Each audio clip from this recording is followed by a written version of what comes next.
Donc bonsoir à tous et à toutes, bienvenue en Caraïbes pour cette soirée de lancement pour le nouveau recueil paru chez Antidata, un recueil collectif. Alors Antidata, on vous présente plus à force parce que voilà, ça commence à faire plusieurs années qu'on suit ce que vous faites de près. Vous êtes régulièrement à la maison, donc voilà. Si ce n'est que vous proposez de la nouvelle française d'auteurs peu connus ou pas encore connus, mais qui vont le devenir incessamment sous peu. À la fois des recueils personnels, comme notamment le recueil, comme ça, parce que c'est un chouchou, Au-delà des halos de Laurent Banitz, qui n'a pas pu être là ce soir et j'en suis un peu déçue. Après, et des recueils collectifs sur des thématiques, donc après la musique, la nuit, le foot, les phobies, le cinéma, le dernier, qui était le dernier. Alors j'en oublie, hein, mais vous attaquez avec un thème pas facile quelque part parce que on en attend beaucoup rien qu'à l'intituler. C'est les voisins. Et je trouve que c'est pas évident de se confronter à un thème aussi chargé, parce que moi quand j'entends les voisins, déjà j'attends beaucoup, ne serait-ce que ça me parle de mon expérience personnelle. Tout le monde a une expérience personnelle avec un voisin, je veux dire, et notamment des trucs déjà assez intenses en termes d'émotions, que j'avais envie de retrouver là-dedans rien qu'à savoir le thème, quoi. Et sinon, peut-être il m'aurait manqué quelque chose où j'aurais dit ouais c'est sympa mais c'est dommage, il manque un truc. Alors rassurez-vous, ça y est. Tout y est, je veux dire tout le voisin dans sa déclinaison y est, ce qu'on en attend, et puis aussi il y a autre chose, il y a de l'inattendu, il y a de la surprise, il y a de l'originalité, et c'est justement ce qui fait la richesse en fait de ce recueil, c'est-à-dire qu'il y a ce qu'on attend et en plus il y a une vraie diversité. Mais bon, faut être honnête, comme tous vos recueils collectifs, avec un thème aussi ancré dans le quotidien, on voyage quand même dans des ambiances extrêmement différentes. Que ce soit en termes de décor, de narration, sur la forme, on a des messages anonymes laissés sur des glaces d'ascenseur, des échanges de lettres, des dialogues de théâtre, etc. Ou même juste de la couleur de l'émotion, quoi. On rit, on pleure, etc. C'est joliment varié et je trouve que l'enchaînement, la construction de ce recueil sont particulièrement réussis de ce côté-là. Hugues Caraïbes 2 écrit sur son blog les voisins se suivent chez Antidata et ne se ressemblent pas, et je souscris vraiment à ce commentaire-là. Alors, je vous propose d'anticiper légèrement la lecture avec les premières pages, juste pour le plaisir de se plonger dedans. Donc, c'est Tapage nocturne et Neige précoce de Arnaud Moda, qui n'est pas là ce soir. Mon dernier recueil de schémas de montage, La névrose mobilière, avait connu un succès d'estime auprès de ses trop rares lecteurs. Les critiques étaient plutôt bonnes. Toujours ancré à la mouvance réaliste, par ailleurs tout à fait légitime dans le cadre d'une narration aux enjeux purement opératoires, Henri Weiler tire son épingle du jeu grâce à une plume canaille et un ton rafraîchissant. Le traitement des écrous est saisissant. On rit beaucoup. Marie-Françoise Giroux, elle, décoration. Sensible, pratique, désopilant. Table basse magazine. Installé sur une planche à tréteaux, je dédicaçais ce livre, ainsi que d'autres textes publiés chez Castorama Entertainment, à l'entrée d'une enseigne du groupe située en périphérie nancéenne. La majorité des clients du magasin ne me prêtaient aucune attention. D'autres s'arrêtaient pour me demander où trouver de l'enduit de lissage ou une perceuse à colonne. Je faisais de mon mieux pour leur répondre, ou du moins appeler un employé susceptible de les renseigner. Certains feuilletaient mes œuvres avec un air de dégoût, sans prendre la peine de lever les yeux sur moi. Ils lisaient les quatrièmes de couverture et posaient leurs questions idiotes. Quel est le véritable sujet d'Armoire Normande des tabous? Est-ce que ce serait pas un peu autobiographique, tout ça? Sinon, vous faites quoi dans la vie? Je faisais mon possible pour me montrer engageant, mais au fond de moi, je rêvais qu'on me fasse une place à l'Académie française, comme tout le monde. Maman me salua froidement. Je ne l'avais pas vu arriver. Un employé, à peine mineur, portant un gilet vert, poussait l'immense chariot dans lequel maman avait fait empiler un grand nombre de planches en bois. Du bois noble pour ce que j'y connaissais. Elle passait en revue mon œuvre sur le stand de fortune derrière lequel je m'évertuais à disparaître. Tu prétendais écrire de la poésie, Henri. Mais ton père et moi, on est moins cons que tu le penses. On savait que ce genre de choses finirait à arriver. Schéma de montage et compagnie. Tu m'assassines une deuxième fois. C'est juste pour bouffer, maman, en attendant le Renaudot. Une deuxième fois, je te dis. Voilà. C'est la première. Et elle est vraiment bien. C'est une de mes préférées. Bon, j'en ai plusieurs, mais je vais pas toutes les dire, parce qu'après, du coup, pour les autres, c'est pas gentil. c'est l'expérience qu'on a eue tous, j'imagine tous, c'est forcément tous, de ces voisins bruyants, du conjoint qui dit non, allez, toi, vas-y, va leur dire. Et puis, bah, des fois, la vie, c'est pas facile, on sait pas trop comment parler aux gens, et puis, est-ce qu'on est vraiment légitime pour les demander d'eux, parce que c'est compliqué, et puis en même temps, est-ce que bon, hein. Et en même temps, c'est joué avec une très belle autodérision, une chouette énergie et un côté dépressif pétillant qui est très très particulier et qui vaut vraiment le coup, qui marche très très bien. On pense tout de suite, quand on pense voisin, on pense voisin de palier. Enfin, je sais pas, moi, c'est le premier truc auquel j'ai pensé. Mais il y a d'autres types de voisins. Il y a le voisin de table au restaurant. Et là, c'est une très chouette nouvelle de Muriel Renaud, qui est ici le mec de la table d'à côté. Là, on s'y attend moins. C'est le mec qui écoute ce qui se dit aux tables d'à côté et qui a quand même accès à des trucs assez personnels, même s'il n'a pas accès à tout. Et il projette aussi beaucoup. Il brode un peu. Et puis, des fois, il se trompe. Et c'est pareil, c'est vraiment très bien. Il y a beaucoup de... Comment dire ? Je vais pas vous le dire parce que je vais pas vous donner la chute. Ensuite, on passe à la résidence Grand Luxe, avec les voisins qui vont avec. Grand Luxe aussi, grande classe. Du genre, livré avec les meubles, il y a des générations. Et sûr de son bon droit, sûr de son bon goût, de ses bonnes mœurs. Et il faut pas trop gratter sous le vernis de l'immeuble, parce que on s'aperçoit souvent que c'est dégueulasse en dessous. Mais vraiment, alors c'est à la fois extrêmement drôle, mais d'une violence et d'une noirceur sous le vernis. C'est vraiment impressionnant. Et tac tac, je vous donne tout de suite le mot, c'est voisinage discret de Guillaume Couty, ici présent. Et ouais, vraiment très très chouette. Je suis bien avec ma famille. Tac tac tac. Ensuite, il y a Ma vieille Martine de Pascal Pujol, ici. Alors ça, c'est le contraire. C'était voisin très calme, mais très très calme, super calme, idéalement calme. Et le voisin idéal, en quelque sorte, voilà, dans une résidence idéale. Et ce calme-là, cette paix, ça laisse beaucoup de place pour soi, pour regarder un peu sa vie, regarder en arrière. Et c'est une nouvelle, alors très douce, amère, contrairement aux autres qui sont vraiment sur un ton acéré. Là, on est vraiment dans quelque chose d'assez bouleversant, dans sa simplicité. C'est extrêmement humain, extrêmement simple, et ça remue vraiment assez profond, je trouve, sur regarder en arrière et se demander où on voudrait être aujourd'hui, quoi.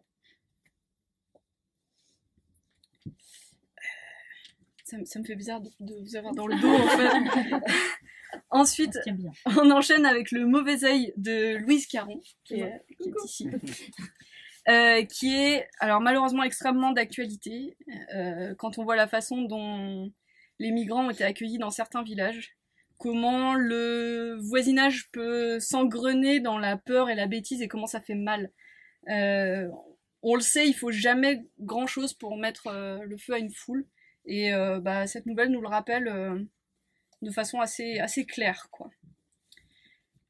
On passe toujours dans le joyeux, à Amédée de Laurent Banitz. Alors, Laurent Banitz, bon, il est pas là, mais c'est quand même un peu mon chouchou.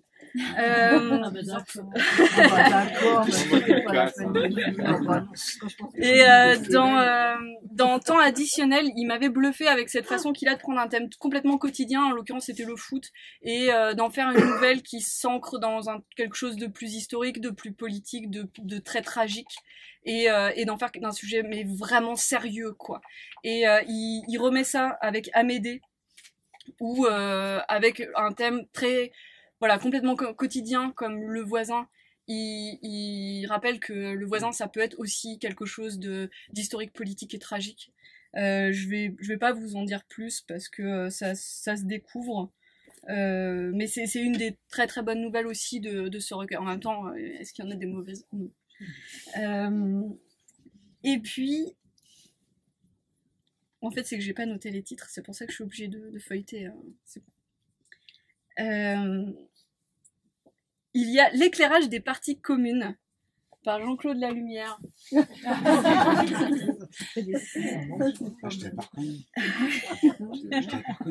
C'est ces voisins qu'on croise à peine, qu'on découvre un peu tard quand ils s'en vont, avec cette sensation d'être passé à côté de quelque chose, quoi. Et cette sensation du rendez-vous manqué, je trouve qu'elle irrigue vraiment toute la nouvelle. Parce que peut-être c'est pas de leur faute si au quotidien on manque des rendez-vous parce qu'ils nous tiennent la jambe tous les jours le matin quand on va bosser. Et peut-être que finalement c'est nous qui ratons nos rendez-vous juste par habitude, quoi. Parce que on est dans une routine et des fois il y a des rencontres qui se font ou qui se font pas. Vous et nous de Anne-Céline Dartevel, donc qui n'est pas là ce soir. C'est alors là ça tourne sur cette possibilité, un grand classique mais efficace on confie les clés à nos voisins pour qu'ils viennent pendant qu'on part en vacances, ils s'occupent du chat, ils ouvrent les volets, ils arrosent les plantes, ce genre de choses. Mais est-ce que les voisins ils ont envie de ça? Qu'on leur donne les clés pour ça? Est-ce que ils ont, comment dire, est-ce qu'on leur donne suffisamment de reconnaissance en échange, ou est-ce que juste on leur confie les clés? Pourquoi? Et qu'est-ce qui se passe quand on n'est pas là et qu'ils ont les clés? Voilà. Extrêmement efficace. Ensuite, on arrive à Gilles Marchand et Silogomanie de proximité. Gilles Marchand qui était à Caribe il y a pas très longtemps pour j'allais dire ils m'ont mis une nouvelle bouche mais c'est pas celui-là. Une bouche sans personne, et qui avouait assez spontanément, à son compte force, que tu aimais bien les personnages qui ont une obsession. Ouais, c'est vrai. Et donc là on en a une nouvelle, et alors moi ça m'a vraiment beaucoup touchée parce que c'est mon grand-père, il fait ça. Ah. C'est le mec qui récupère tout dans les bennes, etc. parce que ça peut encore servir. Et donc mon grand-père, il était médecin dans un hôpital par exemple, et il a récupéré des dalles de moquette dans la benne du parking de l'hôpital un soir où il faisait nuit, parce que quand même il voulait pas qu'on le voit faire ça. Donc des dalles de moquette qui n'ont jamais servi depuis, enfin elles étaient foutues, mais on ne sait jamais, ça peut encore servir, c'est dommage. Voilà, c'est le genre. Et du coup, je vois très bien à quoi ça peut ressembler dans cet appartement, parce que je connais de l'intérieur. Et du coup, voilà, enfin, je vous en dis pas plus. C'est l'histoire d'une obsession sur le fait de récupérer des choses, toutes sortes de choses, de donner une deuxième chance. C'est vrai. Et on arrive à Benoît Camus. Ailleurs, les murs sont moins gris. Ah oui, c'est vrai qu'il est pas là. Pardon. Parce qu'on l'attendait tout à l'heure et finalement non. Alors celle-ci marque par ses dialogues, on va dire ciselés, qui sont vraiment. Il y a un art du dialogue et de l'explication du sous-titre du dialogue dans cette nouvelle qui est assez ébouriffant. Et la façon dont la géographie se chamboule assez vite en fait. On parle de la pirogue qui nous attend au pays comme si elle était en bas de chez soi, et en même temps se déplacer d'un bloc ou deux dans la cité, c'est presque une aventure. En tout cas, c'est un pari assez incertain. C'est pas confort. Et ce rapport-là un peu distordu à la distance géographique est vraiment super bien rendu, je trouve. Et puis une que j'aime beaucoup aussi, Christophe Segal, La demeure Pain Hall, qui est un échange de lettres qui reflète assez bien les rapports toxiques qui peut exister entre voisins. Et qui m'ont beaucoup fait penser à la façon dont les gens se parlent sur les réseaux sociaux. C'est-à-dire que, alors l'avantage en plus, comme c'est des lettres, on charge l'autre, on le voit pas plus que ça, mais on le charge l'autre de tout un tas de choses avec un vieux fond de malveillance, de fausse innocence, de côté un peu comme ça. C'est assez dans l'air du temps. Et ça révèle, en tout cas dans cette nouvelle, un engrenage assez terrible qui peut aller très très très loin. Et enfin, qui clôt ce recueil, Malvina Majou, qui est une chouchoute aussi, on peut dire. Philémon et Baucis. C'est parce que j'ai pas mes lettres.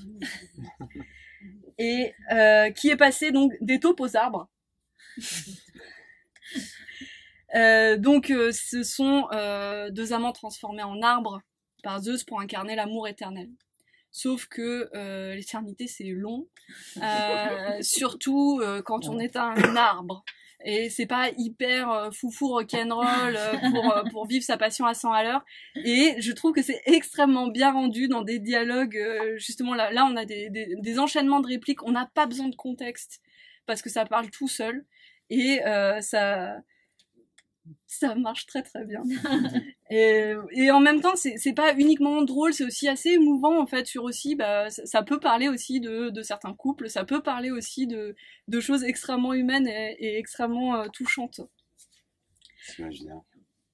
Donc, ouais, c'est vrai. Et du coup, j'espère que en faisant le catalogue de ces nouvelles-là, je vous ai donné envie de le lire et de l'acheter. Rappelez-vous que c'est bientôt Noël et que ça peut faire un petit cadeau sympa, pas cher, étonnant à offrir peut-être à ses voisins. Et ça marche pour mais les choisissez, crémaillères. ça marche pour les crémaillères aussi.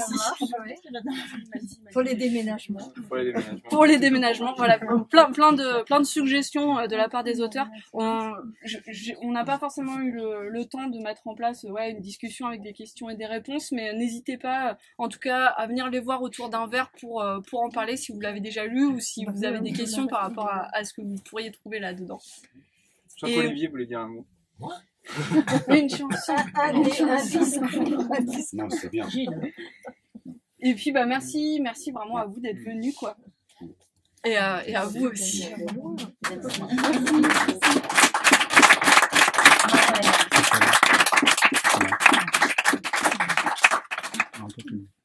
Juste, non, pour le coup, on va dire un mot quand même. En tant qu'éditeur, voilà. D'abord, remercier les libraires parce que parmi les libraires fidèles, je crois qu'on peut dire que on a des sacs de couchage et des listons, Olivier et moi, à l'arrière de la salle. On est toujours bien reçus, avec un accueil très chaleureux. Et pour chaque recueil, on se remet un petit peu en question. Enfin, il y a des auteurs qu'on connaît, qu'on a déjà publiés. Il y a des auteurs qu'on découvre. Pardon. Il y a des auteurs qu'on découvre. En arrivant ici, on essayait de savoir on avait la liste de noms, mais on ne connaissait pas tout le monde. Et en plus, on n'est pas physionomiste.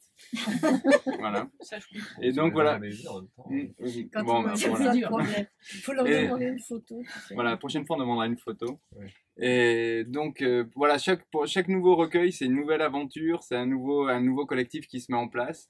Je sais pas j'ai pas compté le nombre de recueils, ça commence à en faire un certain nombre. Mais on en est content comme à chaque fois, on en est très content comme à chaque fois, avec des écritures différentes, des univers différents, une manière de traiter le sujet qui peut être grave, qui peut être drôle, qui peut avoir beaucoup de qualité. À chaque fois, on reçoit beaucoup de nouvelles, on en refuse beaucoup. Il y a certains refus qui sont assez faciles, il y a d'autres refus qui sont plus compliqués. Mais quoi qu'il arrive, voilà, on est arrivé à un résultat qui nous plaisait. J'espère qu'il va vous plaire, à vous. Mais tout ça pour dire merci à la librairie. Donc merci, merci à la librairie. Et donc maintenant, je crois qu'on va trinquer et voilà. Merci. Merci à vous.